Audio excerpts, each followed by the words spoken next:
നമുക്ക് ബാലന്റെ ഗോമതിയുടെ ഇന്നത്തെ നല്ലൊരു കഥ കേട്ടാലോ? വീഡിയോ ഇഷ്ടപ്പെടുവാണെങ്കിൽ ഒന്ന് ലൈക്ക് ചെയ്ത് ഹൈപ്പ് ചെയ്യാൻ മറക്കരുതേ. അതോടൊപ്പം തന്നെ ആദ്യമായി കാണുന്നവരാണെങ്കിൽ സബ്സ്ക്രൈബ് ചെയ്യാനും മറക്കരുത് കേട്ടോ.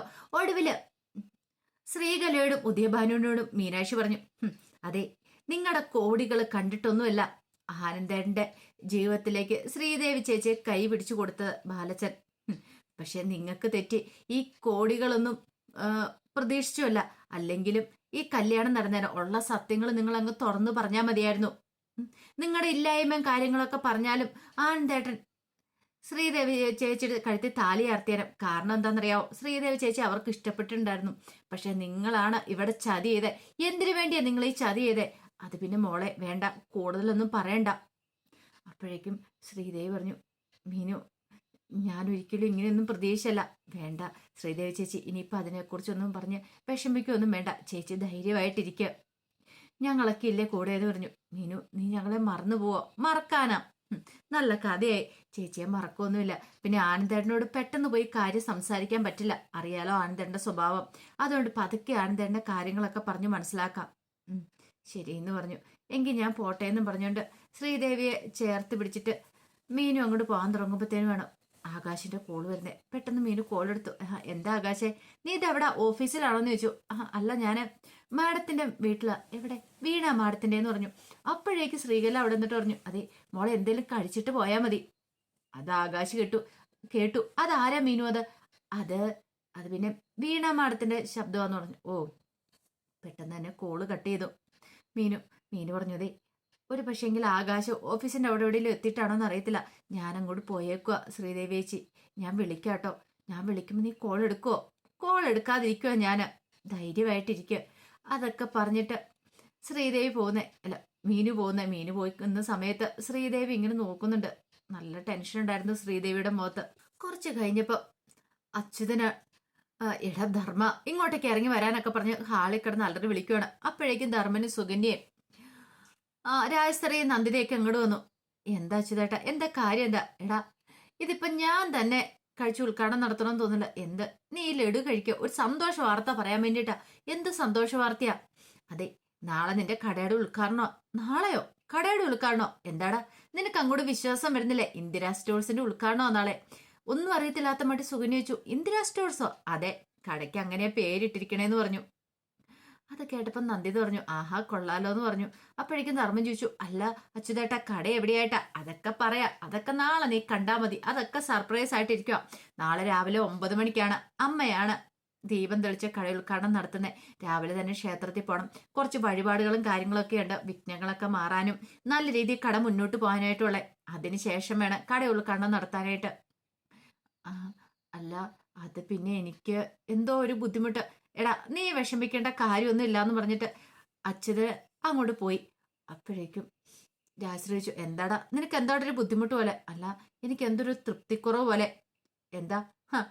അമ്മയുടെ പേരിട്ടിരിക്കുന്നോണ്ടാണോ എന്ന് സുകന്യ ചോദിച്ചു. ദേ ഒറ്റ എണ്ണം കിട്ടുകയെന്നുണ്ടല്ലോ. കൈ ഓങ്ങിക്കൊണ്ട് സുകന്യയുടെ നേർക്ക് ചെന്നു. അപ്പോഴേക്കും നന്ദിത് പറഞ്ഞു, എന്താടാ നീ എന്തിനാ അവളോട് ദേഷ്യപ്പെടുന്ന? നല്ലൊരു കാര്യമല്ലേ? രാജശ്രീ പറഞ്ഞു, അവള് ചോദിച്ചാൽ എന്താ തെറ്റിരിക്കുന്നേ? നീ എന്തിനാ ഇപ്പം ദേഷ്യപ്പെടുന്ന അവളോട്? കടയ്ക്ക് അമ്മയുടെ പേരിട്ട് നിനക്ക് ഇഷ്ടപ്പെട്ടില്ലേ? അതൊന്നും അല്ല. എനിക്കെന്തോ ധർമ്മൻ എന്തോ ഒരു വല്ലാത്തൊരു ബുദ്ധിമുട്ടുണ്ടായിരുന്നു. അപ്പോഴേക്ക് ഇന്ദിരാമ്മ എങ്ങോട്ട് വന്നു. ഇന്ദിരാമ്മ വന്നിട്ട് പറഞ്ഞു, എനിക്ക് ഒത്തിരി സന്തോഷമുള്ളൊരു ദിവസമെന്ന്. അതിപ്പോ എന്റെ പേര് കടക്കിട്ടതുകൊണ്ടോ? അതൊന്നും അല്ല കാര്യം. നിനക്ക് നല്ലൊരു ജീവിതം കിട്ടാൻ പോവുള്ളോ എന്ന് ഓർത്തിട്ട്. കാരണം കടയൊക്കെ ആയി നല്ല രീതിയിൽ മുന്നോട്ട് പോകണം. നിന്റെ ജീവിതം മാറി മറിയാൻ പോവാ. അതൊക്കെ ഓർത്ത് കഴിഞ്ഞപ്പോ എനിക്കൊരു സന്തോഷം കൊണ്ടാ. അല്ലാതെ ഞാൻ കട ഉദ്ഘാടനം നടത്തോണ്ടൊന്നും അല്ല മോനെ എന്ന് പറഞ്ഞു.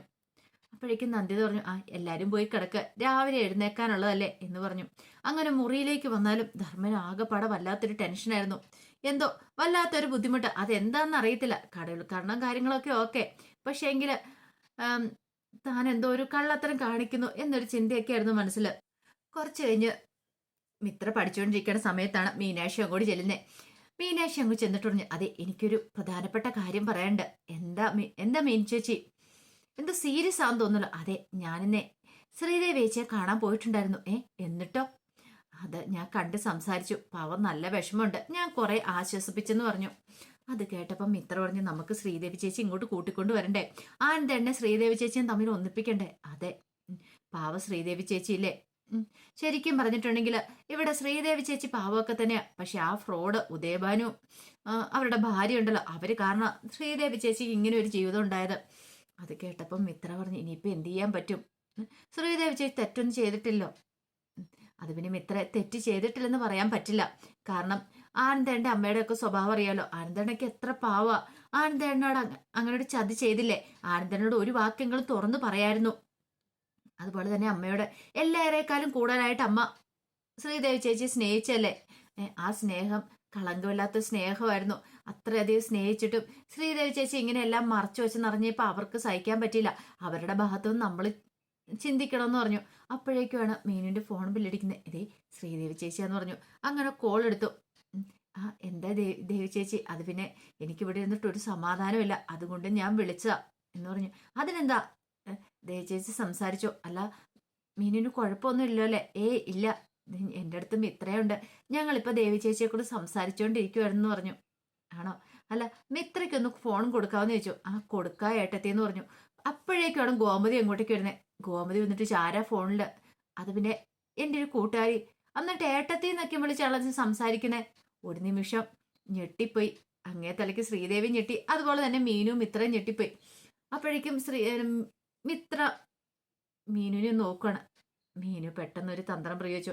അത് പിന്നെ ഉണ്ടല്ലോ, എൻ്റെ കൂട്ടുകാരിയുടെ ഏട്ടത്തി ഇപ്പൊ എന്നോട് സംസാരിച്ചോണ്ടിരിക്കുന്നത്. ആ ഏട്ടത്തിയുടെ ബർത്ത്ഡേ ആണ് അടുത്ത മാസം. അപ്പൊ അതിന് വിളിച്ച ചെല്ലണം എന്നൊക്കെ പറഞ്ഞ ഞാൻ വരാം ഏട്ടത്തി എന്നല്ലേ അമ്മ പറയുന്നത് കേട്ടേന്ന് ചോദിച്ചു. ഒരു നിമിഷം ഗോമതി ഇങ്ങനെ രൂക്ഷമായിട്ട് നോക്കി. എന്നിട്ട് നമുക്കിങ്ങനെ നോക്കിയിട്ട് ഇങ്ങനെ ഒന്നും അല്ലാത്ത മട്ടില്ല അങ്ങോട്ടേക്ക് ഇറങ്ങി പോവാണ്. എന്തോ സംശയങ്ങളൊക്കെ തോന്നിയിട്ടുണ്ടായിരുന്നു. ശ്രീദേവി അപ്പത്തേക്ക് കോള് കട്ട് ചെയ്തു. ഓ, തെല്ലൊരു ആശ്വാസം തോന്നി ആ സമയത്ത് മീനുവിനും മിത്രയ്ക്കും. കാരണം ജസ്റ്റ് മിസ്സാണ്, അല്ലെങ്കിൽ ഇപ്പൊ പിടിക്കപ്പെട്ടേനും. എങ്ങാനും കേട്ടോണ്ടാ വന്നിരുന്നെങ്കിൽ അതോടുകൂടി കാര്യത്തിലൊരു തീരുമാനമായേനും എന്നൊരു ചിന്തയായിരുന്നു അവരുടെ മനസ്സിൽ. അങ്ങനെ രാത്രിയായി കഴിഞ്ഞു കഴിഞ്ഞപ്പോഴത്തേനും ധർമ്മൻ എന്ത് ചെയ്തു? ദേവമംഗലത്തിന്റെ മുറ്റത്തേക്ക് ചെല്ലുവാണ്. എങ്ങനെയെങ്കിലും ബാലനെ കാര്യങ്ങളൊക്കെ പറയണം. കൃത്യം ബാലൻ അവിടെ നിൽക്കുന്നുണ്ടായിരുന്നു. അങ്ങനെ ആ മതിലിന്റെ അവിടെ ചെന്ന് ഇങ്ങനെ നോക്കുവാണ്. എന്താ ചെയ്യേണ്ടതെന്ന് അറിയത്തില്ല. കാര്യങ്ങളൊക്കെ പറഞ്ഞാലോ കുറച്ചുകൂടെ അടുത്തേക്ക് ചെന്നു. അങ്ങനെ പറയാനായിട്ട് അങ്ങ് തുടങ്ങുമ്പോഴത്തേനുമാണ് എടാ ധർമ്മ എന്ന് പറഞ്ഞുകൊണ്ട് അച്യുതന്റെ വിളി വെച്ച് കേട്ടെ. ഒരു നിമിഷം ധർമ്മൻ ഞെട്ടിപ്പോയി. ബാലിനെ നോക്കി. പിന്നീട് ധർമ്മം പെട്ടെന്ന് തന്നെ തിരിഞ്ഞു കിടക്കുവാണ്. അങ്ങനെ ധർമ്മന് കൃഷ്ണമംഗലത്തേക്ക് മുറ്റത്തേക്ക് വരുമ്പോഴത്തേനും അവിടെ ആണ്ടാ നിൽക്കുന്നു അച്യുതന്. എന്താടാ നീ ഇത് എവിടെ പോയതാ ഈ സമയത്ത്? അത് എനിക്ക് ഉറക്കം വന്നില്ല, അതുകൊണ്ടൊന്നും നടക്കാൻ പോയതാ. എന്നിട്ട് നീ നടന്നോ? നടന്ന് കുറച്ചു ദൂരം. അല്ല പോയ കാര്യം നടന്നോന്നാ ചോദിച്ചേ. അത് പിന്നെ എന്താ അച്യുതേട്ടാ? ദേ കൂടുതൽ എൻ്റെ അടുത്ത് അഭ്യാസം കാണിക്കണ്ട. എടാ നീ ദേവമംഗലത്തേക്ക് പോയതല്ലേടാ? സത്യം പറഞ്ഞു. അത് പിന്നെ അച്യുതേട്ടാ എനിക്ക് കിടന്നിട്ട് ഉറക്കം വരുന്നുണ്ടായിരുന്നില്ല, അതുകൊണ്ട് ഞാനൊന്ന് അവിടെ ആരെങ്കിലും കണ്ടെന്ന് സംസാരിക്കാന്ന് കരുതി പോയതാ. എന്നിട്ട് കണ്ടോടാ? അവരെ ആരെയും കാണാൻ പറ്റിയില്ല. എങ്ങാനും കണ്ട് അവരോട് കാര്യങ്ങളൊക്കെ പറഞ്ഞായിരുന്നെങ്കിൽ, നാളത്തെ കട ഉദ്ഘാടനത്തെ കുറിച്ച് പറഞ്ഞായിരുന്നെങ്കിൽ പിന്നെ ഞാൻ എങ്ങനെ പ്രതികരിക്കുമെന്ന് പോലും എനിക്കറിയില്ല. എടാ അവരതെല്ലാം കൊളവാക്കി വിട്ടാനും. നിനക്ക് തലയ്ക്ക് ബോധമില്ലടാ ധർമ്മ. ഇത്രത്തോളം വരെ ഞാൻ എത്തിച്ചെങ്ങനെ നിനക്കറിയാലോ. നീ എന്താ വിചാരിച്ചോണ്ടിരിക്കണേ? നിന്നെ വിറ്റ പൈസ എൻ്റെ കയ്യിലുണ്ട്, അത് നിനക്ക് ഓർമ്മ വേണം, മനസ്സിലായല്ലോ.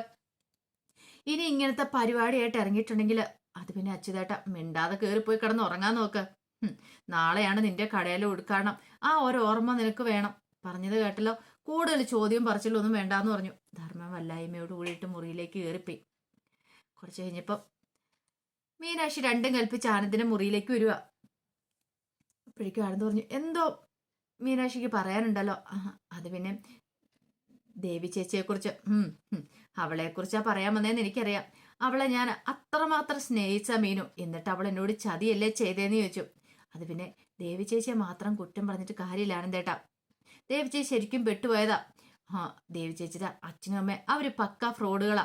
അവര് പറയുന്ന അനുസരിച്ച് നീങ്ങാൻ ദേവി ചേച്ചിക്ക് പറ്റുണ്ടായിരുന്നുള്ളൂ, അല്ലാതെ ദേവി ചേച്ചിയുടെ കുറ്റം കൊണ്ടൊന്നും അല്ല. അതും പറഞ്ഞ് ഒന്ന് കൺവിൻസ് ചെയ്യാനായിട്ട് ശ്രമിക്കുകയാണ് ആനന്ദിനെ. മീനു അതിന്റെ കഥകളൊക്കെയാണ് കാണുന്നത്. ഇതിന്റെ ബാക്കി വിശേഷങ്ങളുമായിട്ട് വൈകുന്നേരത്തെ പ്രമോയി വരാട്ടോ. ഒരിക്കൽ കൂടി എല്ലാവർക്കും ശുഭദിനം നേർന്നുകൊണ്ട് നിർത്തുന്നു.